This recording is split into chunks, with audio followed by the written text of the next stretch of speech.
Hey everyone, and welcome back to another edition of Josh Wonders Why.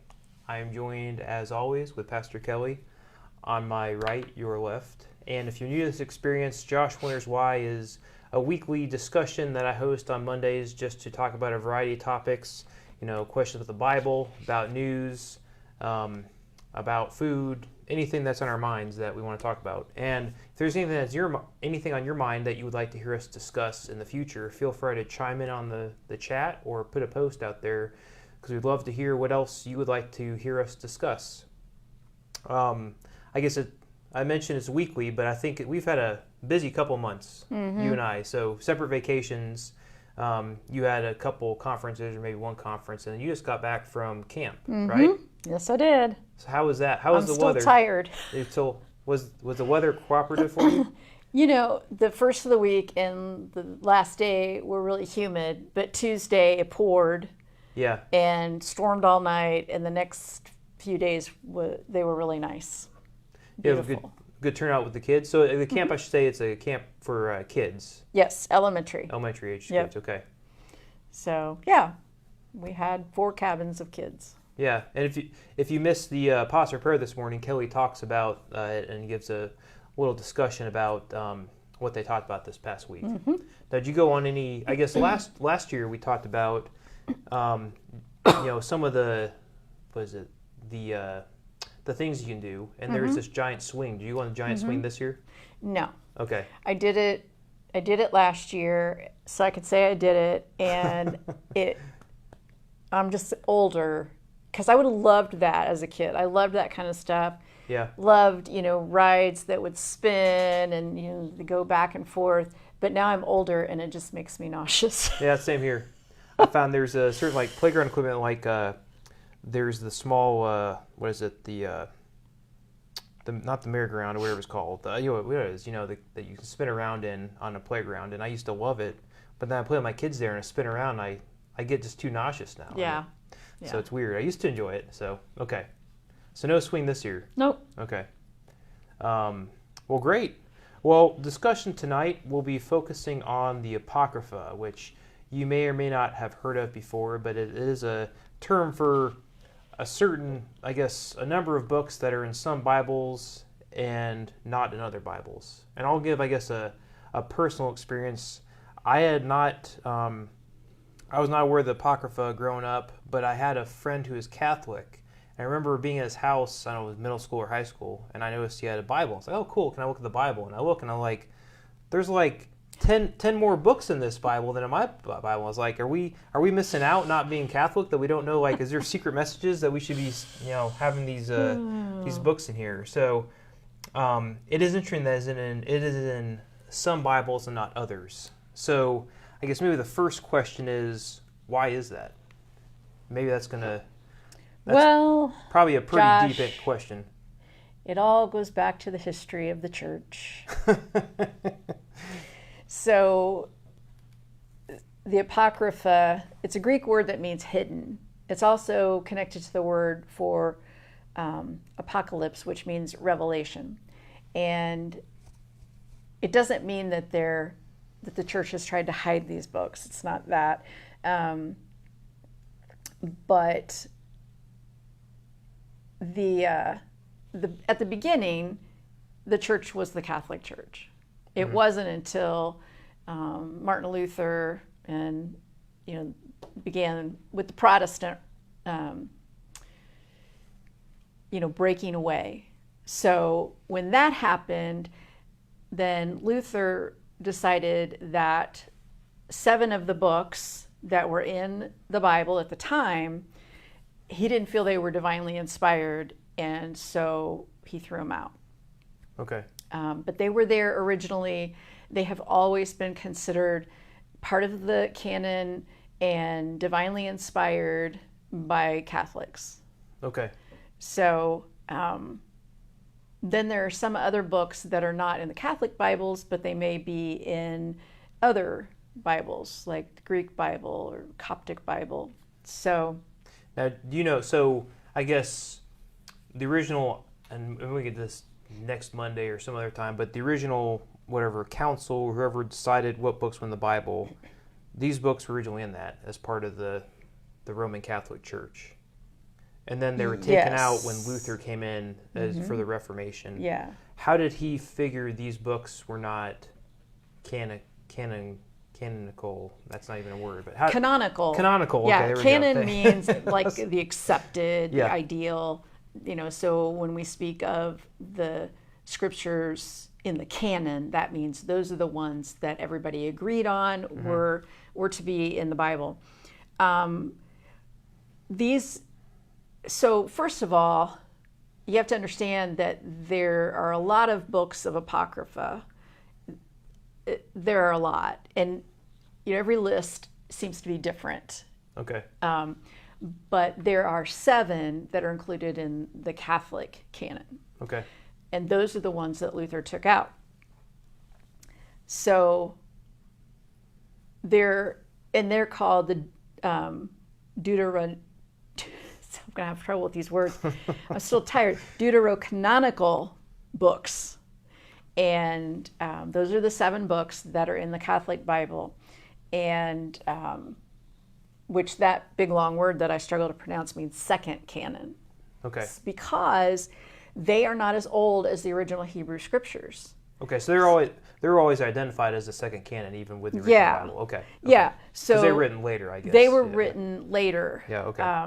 Because there was this time between the last prophet Malachi in the Old Testament until we get to New Testament writings that they call the intertestamental period, because there was like 400 years where nothing was happening. Like God wasn't speaking to anyone anymore. There were no more prophets.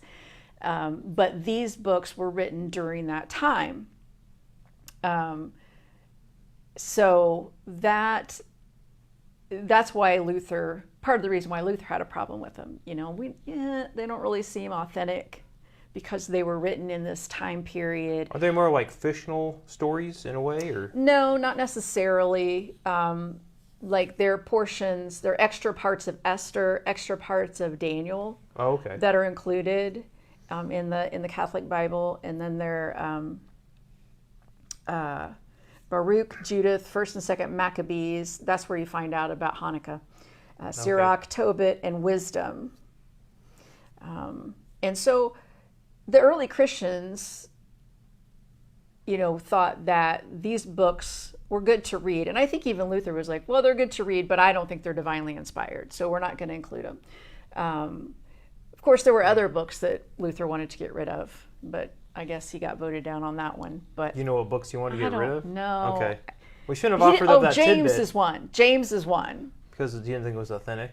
No, because he thought this can't be right because Paul talks about saved by faith alone. Okay. And James talks a lot about, faith without works is dead. And he didn't like that. Okay. Because he was all about faith.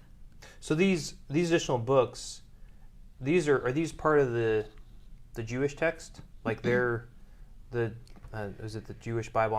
Or the Jewish text? Like when you said when Jesus would have gone into a temple and picked out a scripture to read, would there be scrolls for like Maccabee or something, 1st, 2nd Maccabees? Would that have been offered up in the temple? Okay. I don't know. Okay. I don't know that. But one of the reasons why they are apocryphal is because they're never quoted in the New Testament. Like Jesus never quotes from these. Paul never quotes from these books. And some of them they seem kind of out there. Like they don't really seem to jive with the rest of the Hebrew scriptures. So that's interesting. So none of the New Testament refers to them. Is that, okay. Yeah, so they thought these books, like Luther and the other reformers thought that these books had teachings in them that were not found in the Hebrew scriptures or affirmed by Jesus or the apostles. they thought they had less authority to them. Okay. So I read somewhere at some time, and I don't know if my memory is failing me, but also those books that define as Apocrypha, I think, is there less focus on God or God's intervention in people's lives and more focused on just people living at the time? I thought that was also part of the issue, was didn't have much of a focus on God. And maybe I could be misremembering something. I don't know about that. Okay. But it's the Catholic Church does not consider these 7 books that they have included, along with so there are these 5 books plus there are additions to Esther and additions to Daniel, and they're not separate in the Catholic Bible. They are part of, you'll find them in the book of Esther in the Bible. Okay. Protestant Bibles, if they have the Apocrypha, it's usually stuck together in the middle. Yeah. So the Catholics don't believe that those 7 books are apocryphal. They refer to them as the word that I cannot pronounce, second canon. It's the Protestants who think all these books are apocrypha. Okay. And not divinely inspired. But then you have this third category of another word that I'm going to struggle to pronounce, pseudepigrapha. Pseudo means false, and epigraphine means to inscribe. So these were written under an assumed name, and they were written in the 2nd and 3rd centuries. So the church did not recognize those as divinely inspired. And they contain historical errors. They don't agree with the accepted theology and doctrine of the rest of the Bible. For example, there's the Acts of John. That's one of the writings, clearly not written by John. Said that Jesus was like a ghost who left no footprints and couldn't be touched. So you read the rest of the Bible and you're like, no, the other 4 Gospels clearly indicate he was in the flesh. Yeah. So they're not going to include books like that. And, this is one of those things that the History Channel likes to talk about. They hid these books. They tried to get rid of these books. You should read the Gospel of Thomas, the Gospel of Mary. And you can read those. Nobody hid them. They aren't included for very good reasons, because they don't go with the accepted Gospels, and they were written much later, and some of them are clearly influenced by Gnosticism and other groups that were kind of splitting off from the church. The Gnostics really believed that this material world was pointless, and it was really about just rising above it, and that there was secret knowledge that you could have that was hidden from most people. But and the Gnostics weren't real crazy about women either, and there were other heresies that came about where, like Marcion in I can't remember when he came about, but he was like throwing out all kinds of books, and they're like, no, and saying that Jesus was not God, was not the Son of God. And so they said no, they being the church fathers, that were like, no, you're wrong. That doesn't agree with the scriptures that we have, and so you need to stop. You need to stop saying that. Well, at least I think that's what they said to him. That's interesting. Okay. And I think, so maybe you mentioned this, and I completely just missed it, but when I was reading through, it seems like, besides the Catholics, I think you already said this, Eastern Orthodox and Oriental Orthodox churches still include the texts in their Bibles.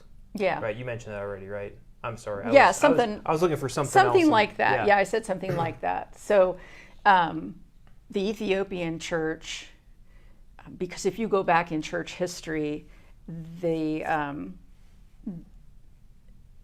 church in Africa was very vibrant and very large, and they just kind of like embraced it all and didn't give it up. So so you'll find a lot of other writings in those Bibles. I think Tony has a comment. I think he's referring to the Gnostic versions. They sound like early versions of tabloids. You could probably read them in the checkout line at the market. There you go. There you go. I did find something interesting. I don't know where this quote came from. I'm trying to find the let's see. It was during when they were deciding whether or not to include the Apocrypha, and I don't know what church this was, but the quote was, "They accept the Apocrypha for instruction in life and manners, but not for the establishment of doctrine." And I think some people, like that's what I was getting at, maybe some of this is more to understand more of the history of the time, the life of the people at the time, but not to be used to establish doctrine. Right. Yeah, and that's what, I think that's why it's included in some Bibles. I mean, this is the study Bible. It's a real big, heavy study Bible that I had to buy in seminary. Everybody had to use this one, and it does have the Apocrypha with it, because you can learn a lot about the culture of the time and how people thought. Okay. What's your favorite book of the Apocrypha? I don't know. I don't think I've read any of them. You really haven't read any of the Apocrypha? I haven't read any of the Apocrypha. Okay. Does that make me a bad person? You have to write anything in seminary or anything about the Apocrypha? No. Okay. Nope. We never talked about it, but it's, it's part of the Catholic Bible, and, it's helpful. Yeah. I've seen it quoted in places, like the Book of Wisdom. Where have you seen it quoted? I don't know, in other books. So we're talking about this too, because I didn't know this too, but I think Methodists as well as Catholics use, I guess, to help drive the liturgical calendar, they refer to there's a called the Revised Common Lectionary that shows here are the verses to preach on, over the course of the year. And I didn't realize that they include readings from the Apocrypha in those. Because that's used by Catholics as well. Okay. And what it does, there are 3 years, A, B, C, and you just rotate through them. And what it does is it forces preachers to preach on things you don't really want to preach on. Okay. So it takes you through a lot of the Bible in those 3 years. So, otherwise we might just always preach out of our favorite book or something. But each week, though, doesn't it give a couple different verses? It has. There will be an Old Testament reading, a Psalm, a New Testament reading, and a Gospel reading. And where does the Apocrypha fall into those categories? The Old Testament just like reading? Extra. Oh, it's an extra. Yeah. Right? Okay. But they all have a similar theme for that week, or is it? Sometimes, or is it just but to not force necessarily. You need to make sure, stay on track. They kind of just go in order. So, if you're in the Gospel of Matthew, you're just going to go through. They're not going to include every verse or chapter of the Bible because we don't have enough Sundays for that. But it basically, you get an overview of the Bible over 3 years. Okay. Interesting. Yeah, I didn't realize the Apocrypha was part of that. But like we said, the Catholics also refer to that, so it makes sense that it's in there. Well, that's interesting. Appreciate you educating us. I guess if you are watching us and you are more knowledgeable in the Apocrypha, maybe you studied that more than us, I'd be curious if you have a favorite book of the Apocrypha. I don't know if that's, or if there's a favorite story. I guess I did realize the Maccabees is where Hanukkah, because I was just confused growing up. I was like, we're in the Old Testament, it's about Hanukkah. In, what is it? It talks about, what's the other, I can't remember the other celebration. And there are 4 books of Maccabees, and the Catholics only included 1 and 2. Okay. But that is something that happened in that time period, that 400-year time period, where a group of Jews revolted, and the Hanukkah story is based on that they had light and the oil didn't run out. I'm surprised that's not included. I mean, this soon to be canon. I'm curious why the Maccabees wasn't part Well, because it was in that time period. Okay, that's essentially okay.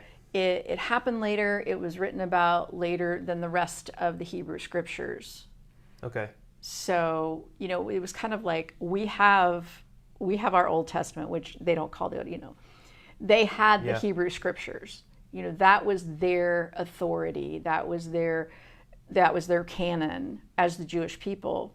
And then when things happened and were written about hundreds of years later, it was like, well, we don't know that we want to include that because it's not part of our history, that we kind of, we kind of put this together, and this is what that we've referred to over the years, and we're not sure about adding these new ones, but but I can't speak to that. I'm looking around for my complete Jewish text, but it's in my other office. Oh. So I'll have to look curious. up and see if any of these books are in the Jewish, but I think maybe they are. I'd be curious to find out. We can sure. probably Google it after this as well. But well, interesting. Yeah, I guess I never really thought too much about the Apocrypha. Like I said, most of the Bibles we read growing up did not include them, and I was just caught off guard with my Catholic friends. Like, yeah, we have 7 more books than you. Like, what are you talking about? And I felt a little jealous that I was missing out on some of those books. And but you can read them. But you bring a good point I never thought about is Jesus or Paul or Peter never refer to those. Like they never refer to the Maccabees, the events that happened in the Maccabees. Yeah, and I think maybe because it wasn't. Do you think they were aware of it though? Maybe those scriptures didn't surface till later on, after they had all passed, after the 1st century AD, or. I'm just wondering if they are aware of those stories. I think they may have been, but they were written so much later. I don't know. Okay. But the fact that they never reference them. Of course, Jesus doesn't reference a whole lot of Old Testament, but he does some. So. Well, interesting. Well, thanks for sharing your knowledge on the Apocrypha tonight. It's been a Okay, blast. So Sherry's got a good Sure, point. go for it. I've heard the Apocrypha has stories when Jesus was young, performing miracles as a child. Now that is the Pseudepigrapha writings. That's one of those writings that was done in the 2nd or 3rd century and is not considered authentic at all. Really? Yeah. Just like the Gospel of Thomas, that was written probably by somebody who was a Gnostic. This childhood of Jesus, there's no authenticity to that. Okay. But there are a lot of writings from that time period. The first few centuries that came out of the Christian church, but they're not all trustworthy. Yeah. So I think that if God wanted us to know details about Jesus' childhood, that God would have made sure it got into the canon. That's just how I feel. And that book about Jesus' childhood really doesn't jive with the fact of who Jesus was as presented in the 4 Gospels. Because that book talks about Jesus as a child doing really horrible things. Getting angry and just killing children. Really? And okay. And just so you read that and you're like, well, I don't think so. That doesn't really sound like Jesus to me. Yeah. But maybe it was a bestseller because it was so, kind of like, what's the Da Vinci Code, where somebody takes some stuff out of Scripture and spins this tale about it and adds all this other stuff that's not factual, not true, but people eat it up. but there's no basis for it in Scripture. Or the Left Behind series. Yeah. You know, let's take some of the stuff out of the Bible and then let's, put a fictional spin on it. Let's make some stuff up, add some stuff in, interpret some things incorrectly, and you got a bestseller. So, I wonder if that's what some of these writings were. Interesting. Yeah. Okay. Yeah. I think what we could do, so next Monday, I think it'd be good to talk about, so how did those 66 books make the cut? Like, how did they, what were the councils that reviewed those books, and how do they decide that these are the books they're going to make in the Bible? Because like you said, at the time, there are probably hundreds of different writings out there. Yeah. Well, I think the important thing on that note, I'll just say this.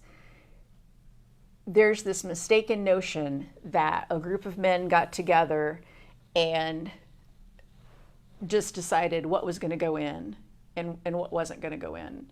Because the truth is, the scriptures that of the New Testament, so the Hebrew Bible, Old Testament, was already accepted. Established, yeah. Yep. So the New Testament, they had to figure out, because they had all these heresies being taught. And like in Thessalonians, 2 Thessalonians 2 and 2 Thessalonians 3, you can see where Paul is saying, look, somebody is writing under my name, but I didn't say that. So there were all these heresies, and they had to decide, okay, what's authentic, what's not. We have to define our doctrine, and so we can identify, what's a heresy and what's not. So, but what they did was they took the Gospels and the letters, and they were already being used. They were already accepted as divinely inspired scripture. All these this council at Carthage, all they did was say, yep, this is is what we've been using. This is what we believe is divinely inspired. These extra things that have popped up, after the fact, the second and third centuries. By the second century, there would have been nobody left who knew Jesus. Nobody would have still been alive. So, the stuff that's cropping up then, they're like, no, we're not including that because there's no authenticity to that. Okay. They didn't know Jesus. They didn't know the apostles. So that's how basically it came together. It was already established. They just went, okay, we're not adding anything else. Okay. This is it. We're not adding any more. Well, I guess I don't need to talk about that next Monday. You already summed it up pretty nicely right now. So I'll have to figure something else to wonder about next Monday. We can talk about different translations of the Bible again. Or something like that, I don't know, yeah. Why did we have so many translations? And like, where did all the, we don't have any original copies of any of the scriptures. There's the Dead Sea Scrolls, though, right? But those are copies. Yeah. So. Interesting. But yeah, we could talk about that too. Talk about conspiracy theories too. Yeah. That's how they're trying to hide stuff from us, right? Maybe Jesus' childhood was that, but they're trying to hide it. They're trying to censor us, sure. Right? Yes. Because they want us to have a... And Jesus was married to Mary. Sure. Well, interesting. You already burst my bubble on the Da Vinci Code. I'm still holding out hope that maybe they'll discover something that will throw everybody else off. And I'm more interested. I'd be more likely to believe, the Indiana Jones and the Last Crusade. I'd be more willing to bet that is true. Yeah. We could talk about that too. The Holy Grail, right? Sure. That was actually a cup or a person, right? Because Da Vinci Code was a person. So you have to watch Indiana Jones and the Last Crusade and Monty Python. What's that called? Monty Python and the Holy Grail. Was that it? I don't know. The one with the coconuts. Yeah, the coconuts for the horse. Yes, that was a good one. We have to watch those two, and then we can talk about it. What's fact? What's fiction? And you can watch the Da Vinci Code again. Yeah. And then there was a sequel that I never saw. But well, it was actually a prequel. The book that came out before Da Vinci Code was called Angels and Demons. Right. I didn't read that one. It was more interesting, now that we're getting completely off topic, but it was all about the ancient sculptures in Rome, and there was a murder on the loose that was dropping hints for where he's going to do the murders based off of the sculptures. So the same main character had to figure out where these were occurring. And it wasn't as biblical friction like that. So I think you may enjoy this one better because it's more about art and about some of the ancient sculptures. Yeah, from what I remember. I read it in college a long time ago. I read the Da Vinci Code and then I saw the movie, and they're both, lovely fiction. I enjoyed them both. But at the same time, I'm reading. I read the book first, and I'm like, no, this isn't what it says. Just like when I watch the History Channel, no, that's not what it says. But people don't fact check these days. Yeah. They just trust what they see. I had to stop watching the History Channel stuff about the Bible because I was just yelling at the TV. Which is disappointing because it used to have more educational stuff. I think some of these channels have moved on to just be, popcorn. Yeah. I don't know what to call. Yeah. There's a lot of stuff about aliens on the History Channel too. Yeah. Well, to think about that, this whole universe, there's not another race out there somewhere. Well, and if you want to tie, one of the things they do is they tie in the Book of Enoch, which is one of those books that Enoch didn't write and was never accepted into the canon, but they go to that book, and they're like, well, here you go. There's all this proof about aliens. Yeah. I'm like, well, that book really never got accepted for a good reason. But yeah. Well, there you go. Well, fun discussion today. Appreciate you spreading your knowledge about the Apocrypha and many other things. So if there's anything else you want to hear us talk about, maybe it's aliens, maybe it's Monty Python or something else, by all means, put it in the chat, put in a post out there. We'd love to talk about other topics. So again, if you missed Coffee with Kelly this morning, you can catch that on our Facebook group page. That is, I think you just give some discussion about what you experienced at the camp this past week. So it's a little different this time. Yeah. Than usual. The reflections, yeah. And then this Thursday, we'll be back with another Digging Deep. It's been a while since we've been off and on. We'll hopefully get back into a regular rhythm again after everybody's gone on vacations and everything else. So what is the topic this week? The Bible tells me so. Okay. Making sense of the Bible. Okay. I'm going to talk about how we understand the Bible as a whole, because there's a lot of stuff in there that makes it hard to understand. So how do we go about understanding the Bible? Yeah. Interesting. Look forward to that. So you can catch that live Thursday at 7 p.m. And we'll be back here next Monday for another edition of Josh Wonders Why. And again, just to plug, if there's any topics you want to hear us discuss, just post them out there. We'll get to them. Thanks everyone for watching tonight. Hope you have a good evening wherever you are. Talk to you later. Bye.